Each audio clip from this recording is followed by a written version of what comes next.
एक सवाल पूछता हूं आपसे, भारत को पूर्वी देश कौन कहता है और अमेरिका को पश्चिमी कौन?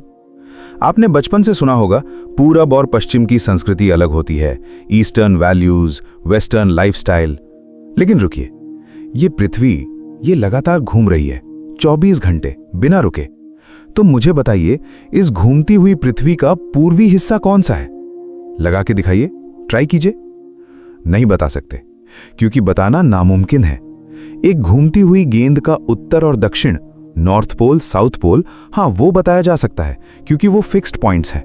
लेकिन पूरब और पश्चिम वो कभी फिक्स नहीं हो सकते, क्योंकि जो आज पूरब में है वो किसी और के लिए पश्चिम में है।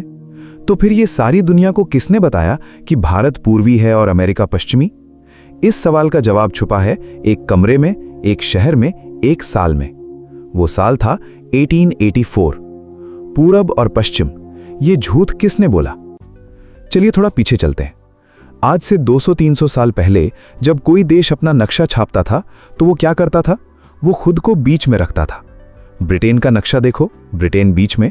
अमेरिका का नक्शा देखो, अमेरिका बीच में। चीन का पुराना नक्शा देखो, चीन बीच में।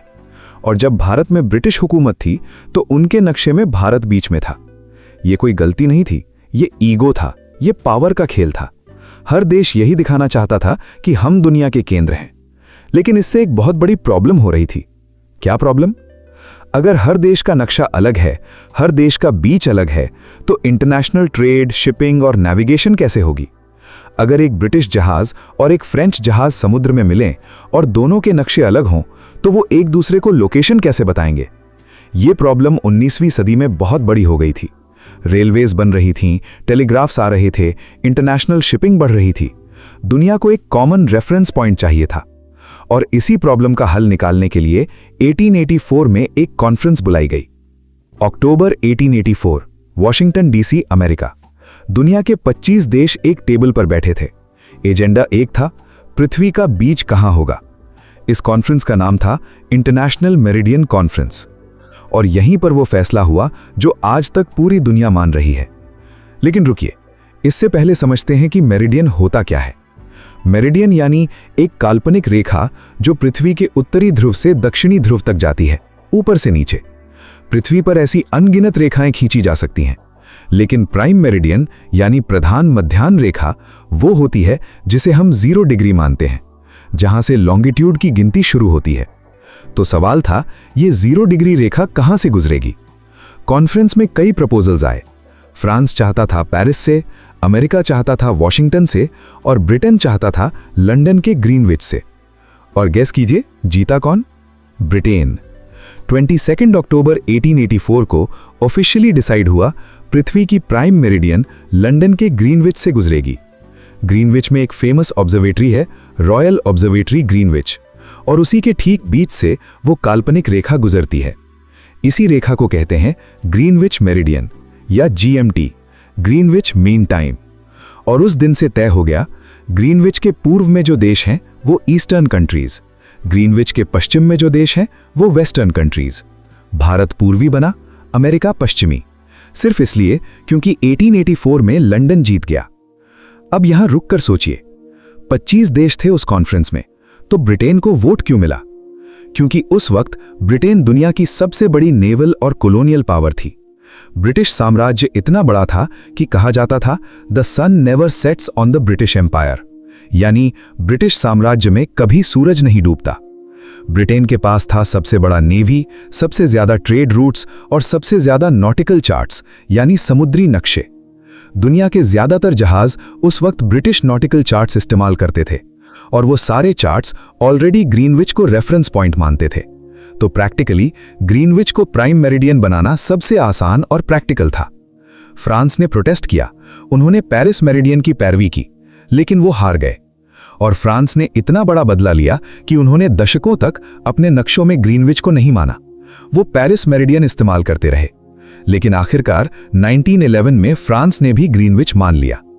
तो ये था वो खेल, पावर का खेल, कॉलोनियलिज्म का खेल।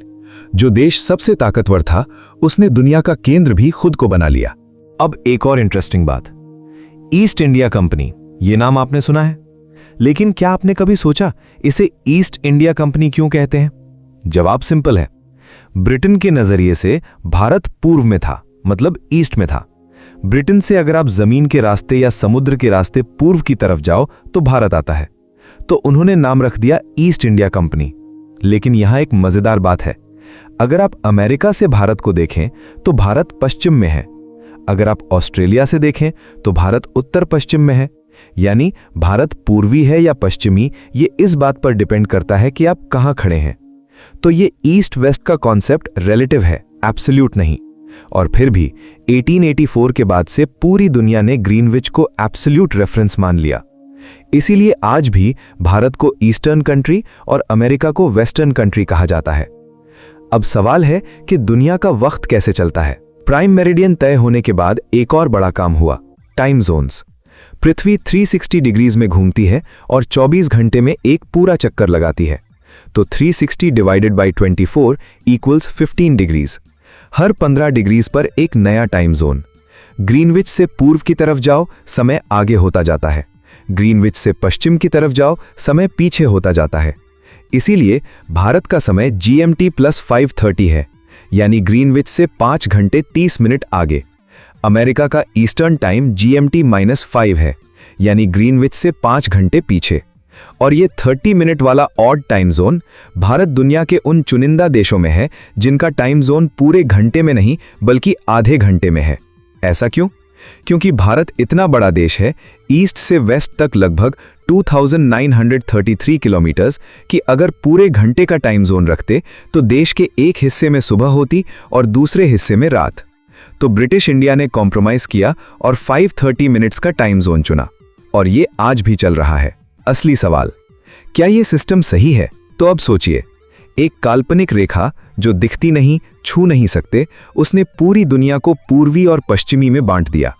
और इस बंटवारे ने सिर्फ नक्शे नहीं बदले, इसने सोच बदली।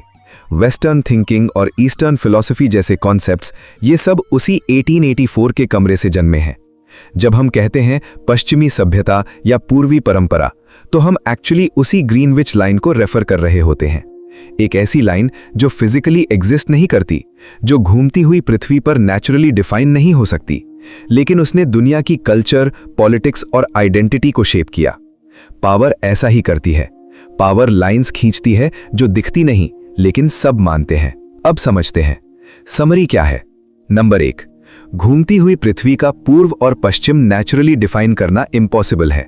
नंबर 2, 22 अक्टूबर 1884 को इंटरनेशनल मेरिडियन कॉन्फ्रेंस में 25 देशों ने मिलकर ग्रीनविच लंदन को प्राइम मेरिडियन यानी पृथ्वी का 0 डिग्री माना।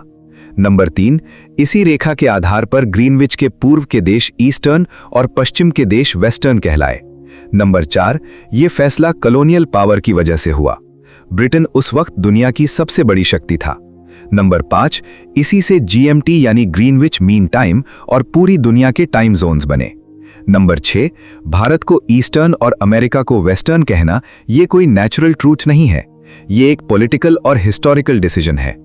अब आपसे एक सवाल, क्या आपको लगता है अगर 1884 में ब्रिटेन की जगह भारत या चीन सबसे ताकतवर होता तो प्राइम मेरिडियन कहां से गुजरती? कमेंट में बताइए। और अगर ये वीडियो आपको इंटरेस्टिंग लगी तो एक काम कीजिए, किसी एक दोस्त को भेजिए और पूछिए, बता घूमती हुई पृथ्वी का पूर्व कौन सा है? देखिए वो क्या जवाब देता है। मिलते हैं अगली वीडियो में। जय हिंद।